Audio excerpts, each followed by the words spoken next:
All right, so what we're going to look at today, and this whole week is about not learning any new content, but looking at revision strategies and techniques. Um, Last week within physics, and I know today's not physics, it's chemistry. That's the reason why we looked at atoms and isotopes, because that covers both. Um, well, we did deforestation. Atoms and isotopes cover both physics and chem. But I want to have a look at physics today, although it's not a physics day. And the reason I want to do it is we are recapping things we've already done. That's the point of revision, and really looking at different tools that make it easier to revise. It's not just easier to revise, make actually revision very much more efficient. So I've been very lucky. I've been part of research and analysis of how students do really well. Why do girls outperform boys? It sounds like a really sexist comment. It's true though, girls outperform boys. When I was your age, boys on average, now I'm talking about average, boys on average used to do better than girls on maths and physics. Now there isn't. There's not a single subject. Boys do not outperform girls on an average. And why is that? Is it to do with the fact that, girls are more intelligent than boys? No, that is not the case. It's to do with how we study. And boys don't, you know. We don't really give much attention to it.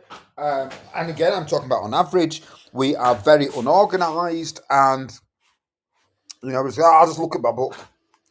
Now, that being said, as I grew older, I had some amazing teachers and I did academically ridiculously well.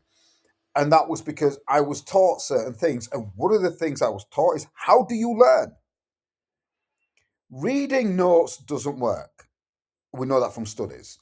Writing out notes doesn't work. Making notes, which is basically writing notes, doesn't work. So what does actually work? And the real benefit of being your age at year 8 is you've got plenty of time. Meaning if you do half an hour of studies every day, you become ridiculously good at everything. And after I've said that, it is more likely that girls will actually take on board what I'm saying than boys. Okay? And that's the reason why girls outperform boys. As a boy, I will turn around and say, actually, that doesn't make boys better than girls or girls better than boys. But the truth is, we have different types of drives when we're younger. Okie dokie. So, what I wanted to have a look at is, as I looked at last week, I looked at Notebook LM and I looked at Gemini Study Notebooks. Today, I want to have a look at Gizmo. Right, and the link's right here. Gizmo is an absolutely awesome tool. You have to sign up, and when it asks for school, just put in science and maths or something. You have to sign up to this. It costs you nothing, but you're year 8. Some of you might just be 12, and you might not be able to use it. You might have to ask your parents. I don't mind at the end of me introducing this lesson, you go ask your parents and say, look, I need to get onto Gizmo. And what I'm going to have a look at is something that's going to come up tomorrow, which is braking distance. And I want to show you how to use it. Now, like Notebook, you can upload files, you can go to YouTube, you can paste in any text, but I'm going to make it really rather simple. I'm going to put in let's say stopping distance for key stage 3. The other thing, well, if you look down here, I've done one already for CE. That's a common entrance test that some of you might be doing. Some of you might be ahead and think, do you know what, I'm doing GCSE physics. Some of you might. I know students who are in year 9 sitting their GCSE physics.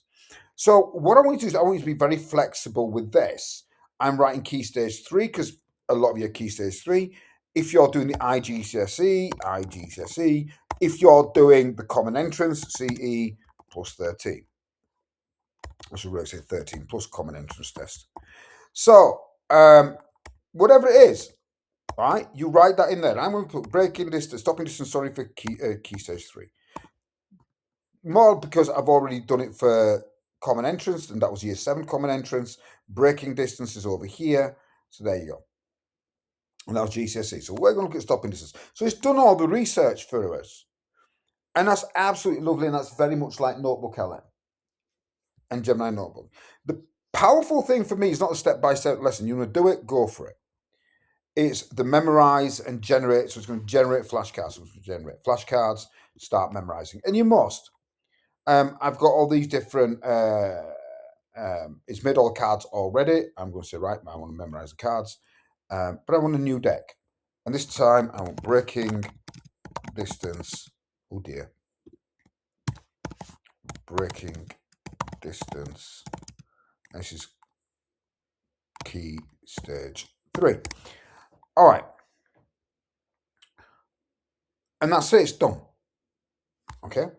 And you ask questions. The nice thing is, what is the sum of thinking and breaking distance? That's the total distance.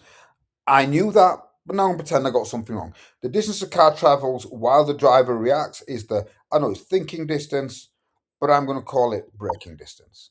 I said, oh no, I got it wrong. What's the hint? Well, it's stopping distance. Well, that's not a hint. You've told me the answer. All right, reveal it. Yeah, it's thinking distance. Ah, okay. I still don't get it. Why is it thinking distance? Right, explain it. All right. So he'll explain it. And the really nice thing I love about AI tools is you get this little texty thing, you read it, you go, no, I don't really understand it. This is, and you won't believe this, I use explain it like I'm 5. The reason I like explain it like I'm 5 and the reason why that's written in there, it means to remove all the technical jargon. You can't say to a 5-year-old, oh, reaction time. They don't know what that means.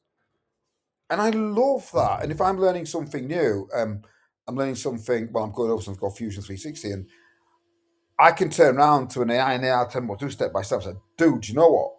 Just explain it to me like I'm 5. And it's not to do with your age. It just means get rid of all that complicated nonsense.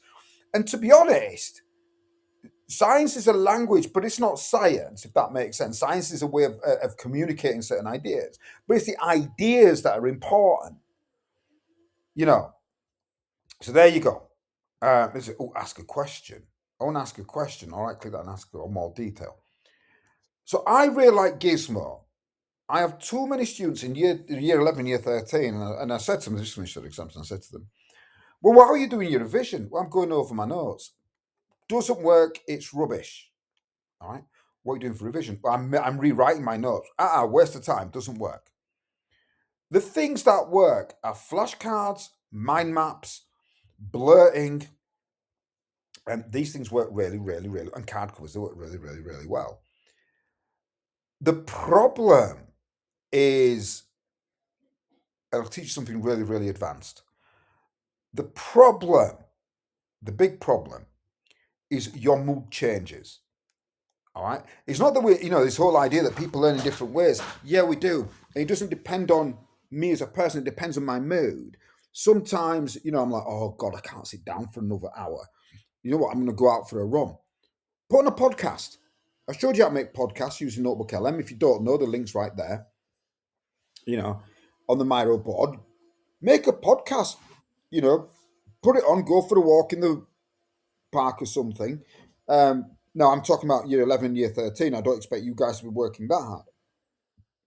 Sometimes I just feel like drawing, and I'll just sit there and sketch the internal anatomy of a person.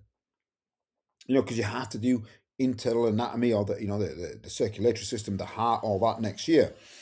So it all depends on your mood. And I think tools like Gizmo are absolutely brilliant. It took me like 30 seconds to build that. Right? It'll take you less time. Okie dokie. So that's